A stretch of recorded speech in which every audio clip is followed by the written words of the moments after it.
The chamber of the Galactic Council was larger than any human building Captain Reed had ever seen. Its ceiling curved high above, lined with silver and gold panels that glowed softly, casting light on the hundreds of seats arranged in a great circle. In the center was an open space where speakers stood when it was their turn to speak.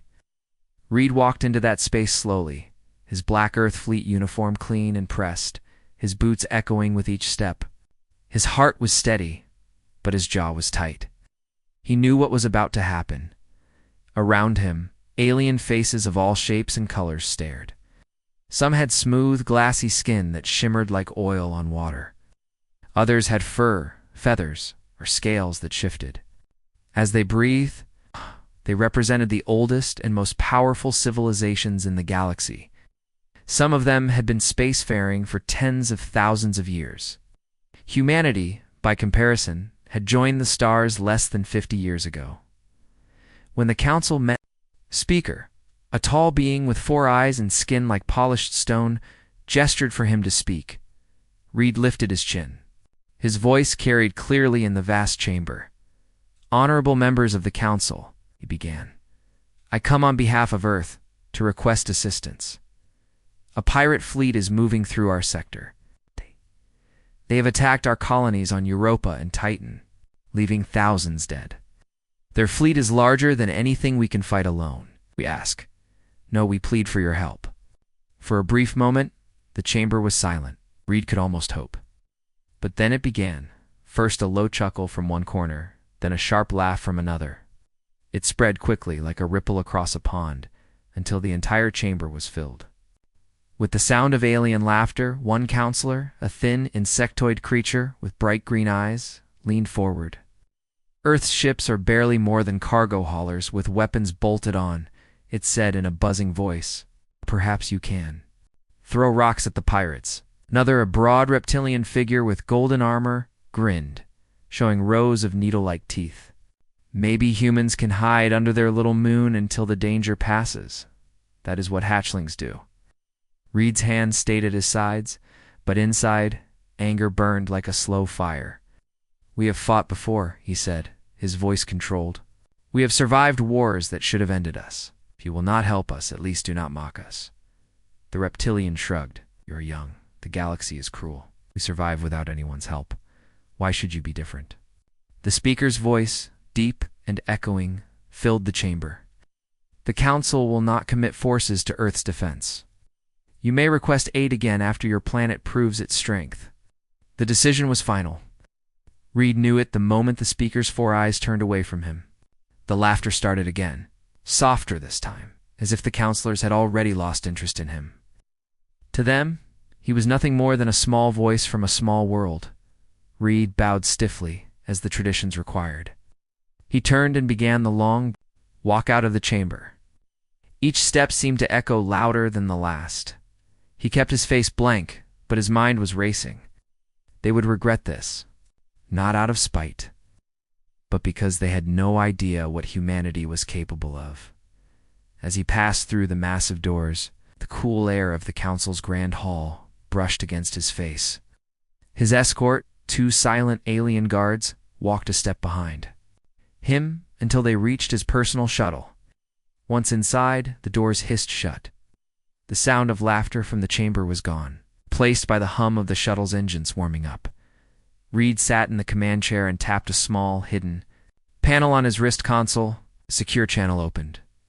The holographic display projected a flickering blue image above his hand, a simple Earthfleet symbol, the kind only a few people in the galaxy even recognized. "This is Reed," he said quietly. "Authorization code, Delta Black 12. Begin Project Titan." There was a pause, then a voice answered, rough and tired, but steady.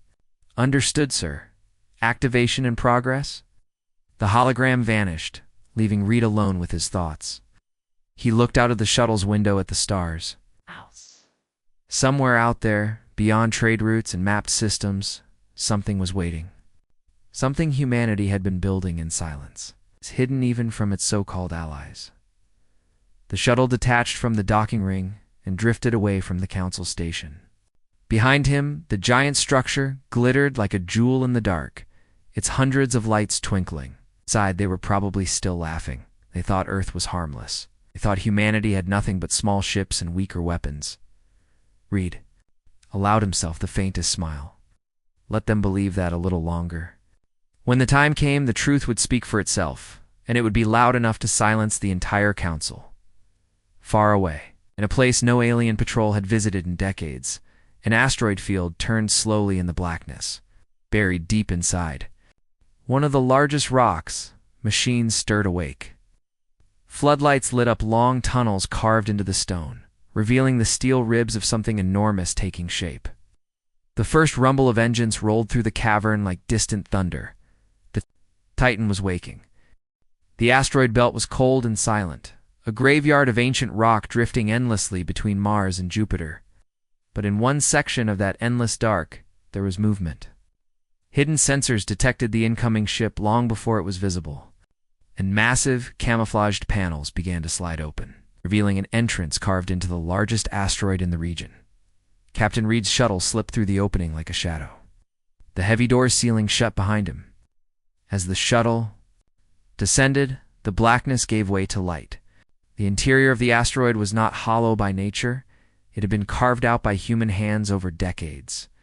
Hidden from the eyes of every alien patrol, inside the sight was breathtaking. Stretching from one end of the cavern to the other was the skeleton of a warship unlike anything humanity had ever fielded. Towering steel beams crisscrossed the structure, forming the ribs of the massive vessel. The ship's dark metal skin reflected the glow of thousands of work lights. Huge cranes crawled along its sides, carrying parts the size of buildings into place. This was Project Titan, the ship, the Galactic Council didn't believe could exist. The shuttle touched down on a landing platform, and Red stepped out into the noise and heat of the shipyard. Sparks flew as welders sealed armor plates. Forklifts carried crates of weapons components.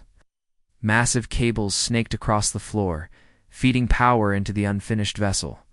The air smelled of hot metal and grease, and the constant hum of machinery vibrated through the deck. Chief Engineer Mara Vallon was waiting for him. She was a tall woman with a shaved head, her jumpsuit stained with oil. She didn't salute. They didn't stand on ceremony here, but she gave him a firm nod. "She's coming along, Captain," Mara said, leading him toward an observation deck that overlooked the construction site. "But we're not ready. The main engines are still offline, and the shield generators haven't even been tested. Weapons are, well, we've got 2 rail cannons mounted, but only one's connected to the power grid." Reed stood at the glass wall, staring at the Titan. Even incomplete, it was terrifying. Its hull was designed to absorb or deflect hits from weapons far beyond what the Council believed humans possessed. The rail cannons, enormous barrels that ran nearly the length of the ship, could fire projectiles at a fraction of the speed of light. And in the heart of the ship, a warp core, unlike any alien design, waited to be activated. "How long until she's ready for combat?" Reed asked quietly. Mara's lips pressed into a thin line. "If we work without stopping, maybe 3 weeks." Reed didn't answer right away. He pulled up a small data pad and handed it to her. On the screen was a red blinking timer, 72 hours. Her eyes widened. "This is the pirate fleet's ETA," he nodded. "They've already destroyed the Europa colony and taken control of Titan. Their next stop is Earth." Mara swore under her breath. 3 weeks of work in 3 days? "We'll burn the crew out. We don't have a choice," Reed said. "If Earth falls, it won't matter how tired we are." Alarms suddenly blared, cutting through the noise of construction. Technicians rushed to control panels, voices overlapping in a storm of cum chatter. Reed turned to a nearby officer. "What is it?" The young man's face was pale. "Sir, long-range sensors just detected something. An unknown vessel. No. Wait. Multiple vessels. They're scanning the belt." Mara's hands clenched into fists. "The pirates shouldn't be here yet?" Red felt a cold weight in his stomach. "They're not early. That's not the fleet. That's a scout unit. And if they find us?" "Bring the whole fleet here," Mara finished grimly. On the far wall, a large display flickered with the image of 3 ships moving slowly through the asteroid belt, while their scanning beams sweeping space like lighthouses in the dark. They didn't look like pirates' main warships, more like fast, lightly armed scouts. But they were getting closer. "Scramble defense crews," Reed ordered. "Hey, no one fires unless I give the order. We can't reveal the Titan until she's ready." The work on the shipyard didn't stop. It accelerated. Welders didn't even look up at the alarm. They kept their torches burning. Mechanics tightened, bolts faster, engineers shouted orders, and the Titan's incomplete systems hummed to life one by one. As Reed watched the massive ship under construction, he felt the ticking clock in his bones. 72 hours, maybe less. If those scouts spotted them, humanity's greatest weapon was still just a sleeping giant, and the wolves were already sniffing at the door. Far away, the pirate scouts adjusted their course and began heading straight for the hidden asteroid. The pirate scouts were closer now. Their jagged hulls caught the faint light of the sun as they drifted between the asteroids, scanning beams sweeping across the endless field of rock and dust. Every time one of those beams flashed near the hidden entrance to the shipyard, the tension inside the control room tightened like a wire ready to snap. Captain Reed stood with his hands behind his back, his eyes fixed on the display screens. Each red dot on the radar was an approaching threat. The Titan's enormous frame loomed just outside the observation deck's glass, silent, finished, and still surrounded by scaffolding. "They're 20,000 kilometers out," reported Lieutenant Havers, his voice low and tight. "At their current speed, they'll reach our perimeter in 25 minutes. Reed's mind worked fast. The Titan couldn't fight yet. Only 2 of its rail cannons were functional. The shield systems were running on temporary generators. Even its armor was incomplete. There were gaps in the hull where enemy fire could cut straight through to the core. "How much longer on the main engines?" he asked without turning his head. Chief Engineer Mara's voice came back over the com from the lower decks. "If you want them running, Captain, I can give you 60% thrust in 10 hours, or I can give you full thrust in 36.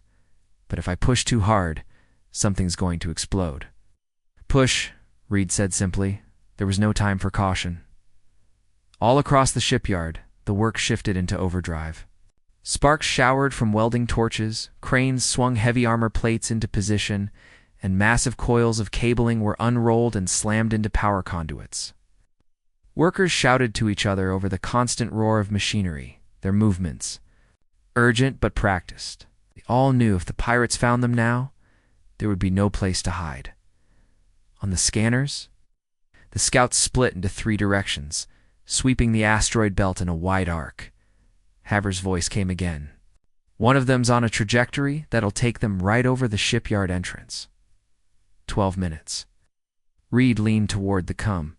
"Mara, I need that shield bubble online, even partial coverage." "You'll have it," she said. "Just pray nothing hits us where the plates aren't bolted yet." The pirate scout ships were getting close enough now that their engine signatures were visible on the outer cameras, small, fast ships built for speed and reconnaissance. Each carried enough weapons to destroy a transport, but against a warship, they'd normally be little threat. The problem was, the Titan wasn't a warship yet, Sir Havers said. "They're pinging us with long-range scans." Reed exhaled slowly.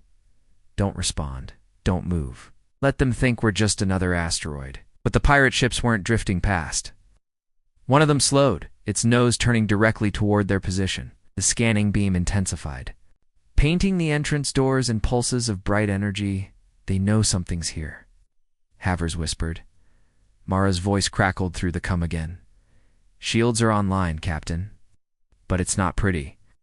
1 hit from their main gun, and we'll lose sections." Reed didn't hesitate. "Bring the Titans to active rail cannons online. I want them tracking that scout. If they try to transmit anything back to their fleet." He didn't finish the sentence. The shipyard fell into a strange silence, except for the hum of the generators. On the screens, the scouts' movements slowed even more. Then, without warning, it powered up its weapons. "Target lock," Havers shouted. Reed's voice was ice. "Fire." The rail cannon's blast ripped through the silence like a thunderclap. The projectile traveled so fast that The cameras could barely track it. A second later, Pirate Scout was nothing but debris scattering into the void, but it was already too late. Havers turned, his face pale. "Sir, the other two scouts just went to full burn. I've sent a signal." Reed didn't need to ask where that signal was going. It was heading straight for the main pirate fleet, and now they knew exactly where Earth's secret shipyard was. He stared out at the half-finished Titan, its armor still bare in places, its engines not yet ready. "Mara," he said quietly. "How fast can you make her fight?" Her reply came without hesitation. "Faster than the Council thinks humans can." The countdown to destruction had just been cut in half. The Galactic Council chamber was quieter than usual when Captain Reed stepped inside for the second time in a single week. The laughter from his last visit still echoed in his memory, but this time there was no smirk on his face. He didn't "Come to beg." He came to warn. The speaker's deep voice filled the air. "Captain Reed of Earth, state your business." Reed didn't waste a second. 3 pirate scout ships found our hidden installation. 1 was destroyed. The other 2 escaped and have transmitted our location. Within 36 hours, the main pirate fleet will arrive. A low murmur spread through the chamber. Several counselors exchanged uneasy glances. Others barely reacted at all. Reed's eyes swept the room. "We are building a ship that can stop them. A ship that could defend not only Earth, but the entire sector. But it's not ready. The pirates arrive before we finish, it will be destroyed. I am asking for support now, not in weeks." Now, there was silence for a long moment before a counselor from the Vorthon Dominion leaned forward. His skin shimmered. In shades of blue, his eyes cold. "And what do you offer us in return, human?" "We are not your personal army." Reed's jaw tightened. "You'll get the same thing I'm fighting for, survival. Pirates won't stop with Earth." From the far side of the chamber, the reptilian counselor who mocked him before let out a deep, rolling laugh. "Titan, as you call it? Then perhaps they will prove what we have said all along, that humans are not ready for this galaxy." The speaker raised a hand for silence. "The Council will deliberate and deliver its decision within the hour." Reed knew what that meant. More delays, more words, and no action. He turned sharply and walked out. As soon as he was gone, the chamber's public feed was cut. The speaker turned to a small group of high-ranking counselors seated at the inner ring. "You have heard the humans' request. What say you?" The Vorthon representative spoke first. "The pirate fleet's leader, Roskor, is familiar to us. Our worlds have traded with his people before. If we pay him, perhaps he will destroy Earth and leave the rest of us untouched." The reptilian nodded slowly, agreed. "If humanity falls, the Council avoids a costly battle. And if the pirates weaken themselves in the process, so much the better for us." A third counselor added, "And if Earth's secret project is destroyed before completion, they will remain dependent on our mercy. That is useful." It was decided quickly. A private channel was opened to the pirate flagship. The offer was simple: the exact coordinates of the asteroid shipyard in exchange for sparing Council worlds from attack. On the pirate ship, Raskor listened with interest. His thick, scarred fingers tapped against the arm of his command chair. "You will betray your own allies?" he asked, his voice deep and amused. The Vorthon counselor's voice came cold and calm over the cum. "We never saw humans as equals. We are simply correcting a mistake." Rosk's toothy grin widened. "Then we have a deal." Back in the asteroid belt, Reed stood on the Titan's half-complete bridge, unaware of the knife that had just been driven into his back. The crew worked frantically, every corridor alive with the sound of welding, hammering, and shouting suddenly. The tactical display lit up with new contacts. 1, 2, 5, 10, then more, appearing so fast they almost merged into a single mass of red dots. Lieutenant Havers' voice shook. "Captain, the pirate fleet just dropped out of warp. All of them. Right on top of us." Reed froze for half a second. It wasn't possible. Scouts couldn't have gotten a fleet here this fast. Unless his eyes narrowed. He understood. Someone had told them exactly where to strike.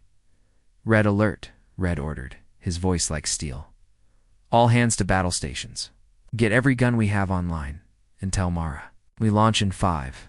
Far outside the asteroid, the pirate fleet's war drums began to pound in the unfinished. Titan was about to face its first trial. The asteroid walls shook as the first pirate salvo slammed into the outer defenses. The explosions lit the Cavern's interior in violent flashes, sending showers of dust and fragments from the ceiling. The Titan's steel skeleton seemed to groan under the impact, as if the great ship itself knew it wasn't ready for this fight. On the bridge, Captain Reed gripped the command chair's armrest. Status. Lieutenant Havro's voice was tense, shields holding at 40%. The outer turrets are firing, but they won't last long. Enemy ships are in a full attack formation. Chief Engineer Mara's voice cut through the chaos over the com. Captain, if we stay in this hole, we're done. The asteroid's armor won't take another barrage like that. We need to move the Titan now. Reed looked at the tactical display. More than 20 pirate ships surrounded them with more.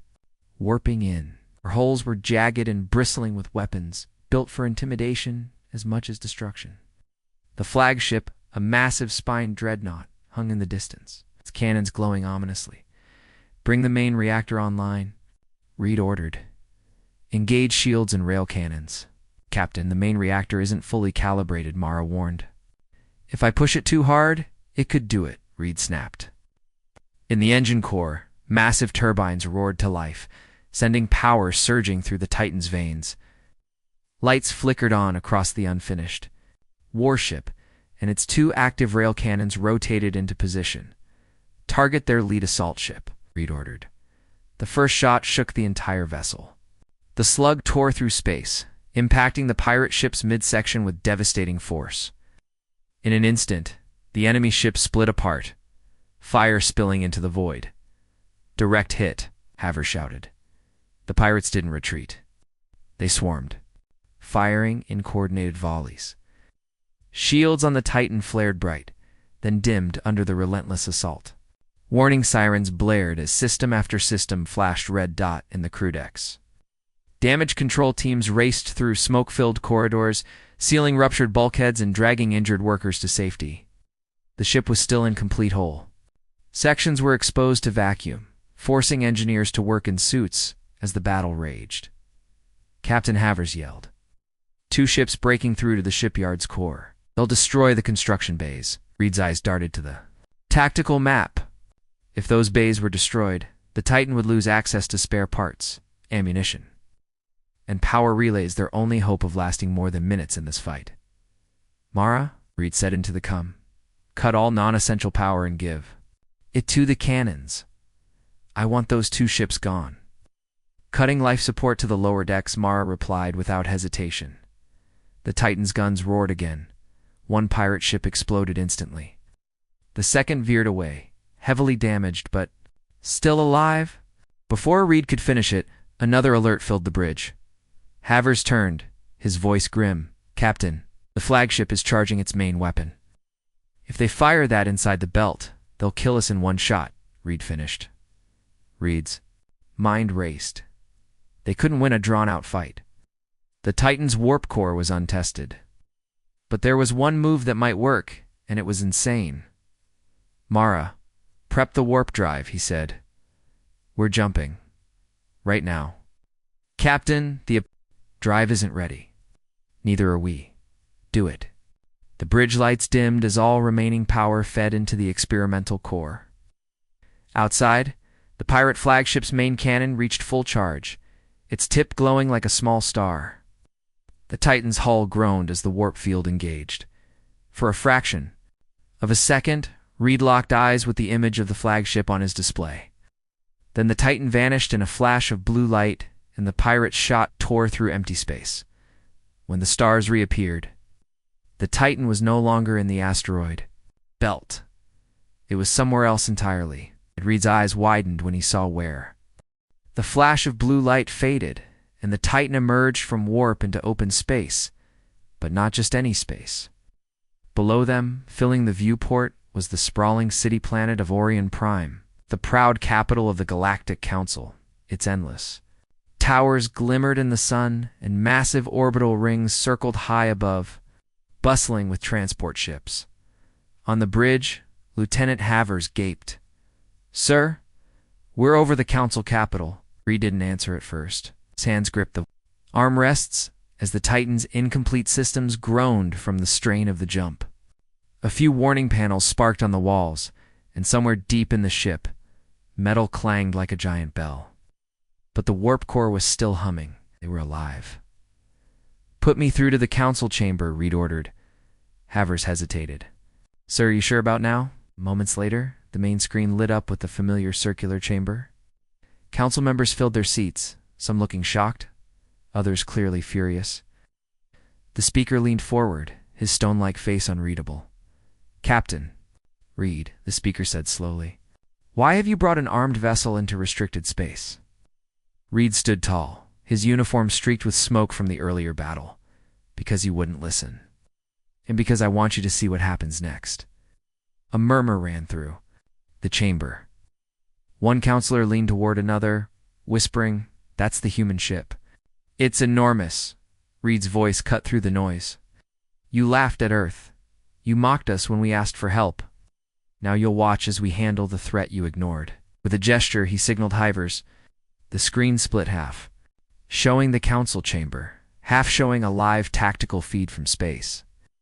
The pirate fleet's position blinked on the display, still near the asteroid belt. "Open a channel to the pirate flagship," Reed said. A few seconds later, the snarling face of Roscor appeared. His eyes narrowed at the sight of Reed. So, the little human ship ran away. Wise choice. Reed's lips curled in a faint smile. Oh, we didn't run. "We came back for you." Before Cor could reply, the Titan's rail cannons locked onto the nearest pirate vessel. The first shot tore through it instantly, splitting it in two. The feed caught the explosion in perfect clarity, and the council chamber fell silent. Reed didn't pause. Batteries, fire at will. The Titan roared to life. Massive slugs ripped through enemy formations, tearing ship after ship apart. The council members watched, wide-eyed, as the incomplete battleship fought with a ferocity no one thought possible. Shields flared, hull plating glinted. Every shot was precise and devastating. On the council's side of the feed, no one spoke. The only sound was the faint hum of the chamber's audio systems. Some counselors leaned forward in disbelief. Others sat frozen, realizing for the first time just how badly they had underestimated humanity. Then, from the pirate side of the feed, alarms blared. The Titan had punched through the enemy's forward lines and was now barreling toward the flagship. Havers glanced at Reed. "Captain, the core's readings are unstable." "If we fire everything at once," Reed cut him off. "Do it." In the chamber, the council saw the Titan's weapons glow brighter, charging for a simultaneous barrage. The pirate flagship loomed on the screen, its cannons spinning up for a desperate counterattack. The last image before the feed turned to white was a wall of light, engulfing the pirate dreadnought. The blinding white light faded, replaced by the wreckage of what had once been the pirate flagship. Jagged shards of metal spun slowly in the void, some still burning with faint trails of plasma. The rest of the pirate fleet faltered, their tight formations breaking apart as panic rippled through their ranks. On the Titan's bridge, the air was heavy with the smell of ozone and overheated machinery. Warning lights flashed red across every console, but the crew barely noticed. Their eyes were locked on the display as enemy ships began to scatter. "They're retreating," Havers shouted, almost in disbelief. "Not all of them, Meraz." Voice came over the come from engineering. "Few are regrouping for a counterattack, but they're hesitant. I think you scared them, Captain." Reed's gaze stayed on the tactical map. Titan shields were holding, but barely. Hull integrity reports showed sections at 60% or worse. Their ammunition was running dangerously low. "This is our chance," he said. "Push forward. Break them before they find their courage again." The Titan's engines flared, the massive ship accelerating into the heart of the enemy formation. Its rail cannons thundered, each shot ripping a new hole in the pirate lines. Missiles launched from hidden bays, spiraling through the chaos to detonate against exposed engines and weapons. In the Galactic Council chamber, No one spoke. The great leaders of the galaxy sat frozen, watching the human warship move like a predator among prey. For decades, they had considered Earth a minor player, a child among civilizations. Now that child was dismantling a fleet the Council itself had once feared to engage. A wide-eyed counselor from the Avath Confederacy leaned toward her neighbor. "Do you see this? That ship isn't even finished?" Her neighbor, a veteran from a warrior species, nodded slowly. If it were finished, the pirates wouldn't have lasted 10 minutes. Back in the battle, the pirate survivors made one last desperate move. 3 heavily armed cruisers formed a wedge and charged straight for the Titan's bow. Weapons blazing. Reed didn't flinch. "Mara, give me everything you've got," he ordered. The Titan's experimental core surged with power, overloading systems across the ship.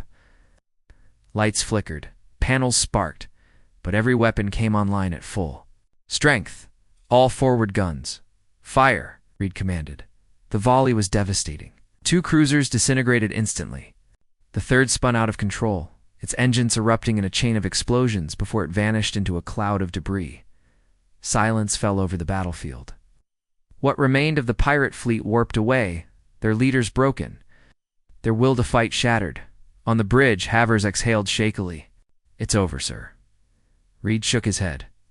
"No, this part is over. But they'll be back, or someone else will take their place. We've just painted a target on Earth." In the council chamber, the speaker finally spoke, but his voice was softer than before. "Captain Reed," turned to Orion Prime. "The council wishes to speak with you directly." Reed glanced at the feed, and for the first time in days allowed himself a thin smile. "Oh, I'll return. And when I do, we're going to have a very different conversation." The Titan descended slowly through the upper atmosphere of Orion Prime, its massive shadow falling across the glittering spires of the galactic council's capital city. Crowds gathered on sky platforms and in streets far below, their eyes fixed on the warship that had just crushed a fleet the council had feared for decades. The ship's hull still bore the scars of battle, blackened burns, jagged rents in the armor, and exposed sections where inner plating glinted in the sunlight. But it flew steady and proud. In the council chamber, the atmosphere was unlike anything Reed had seen before. There was no laughter this time, no smug expressions. The great circle of alien leaders sat in heavy silence, their gazes locked on the central speaking platform. The speaker's stone-like face was as unreadable as ever, but his 4 eyes followed Reed. Closely as the human stepped forward, Reed's boots echoed in the quiet as he crossed the floor. He didn't wear the perfect, pressed uniform from his first visit. This one was scorched at the sleeves, torn at one shoulder and stained with the dark marks of a battle fought too close. But the way he stood, unflinching, chin high, made him look taller than the last time they'd seen him. The speaker finally broke the silence. "Captain Reed, you return." Victorious Reed's voice was calm, steady. "I return alive. Victorious. Now that's for the people of Earth too. Say, we fought without your help. We bled without your help. And we won without your help." Several counselors shifted in their seats, but no one interrupted. "You had a choice," Reed continued. "You could have stood with us. Instead, you stood against us. You sent our enemies to our door." A few counselors looked away at that, the ones who knew exactly which deal he was referring to. Reed's gaze swept the chamber. "Earth will not beg again. The next time our fleets cross paths, it will be as equals. Or as something more." The words hung in the air like a physical weight.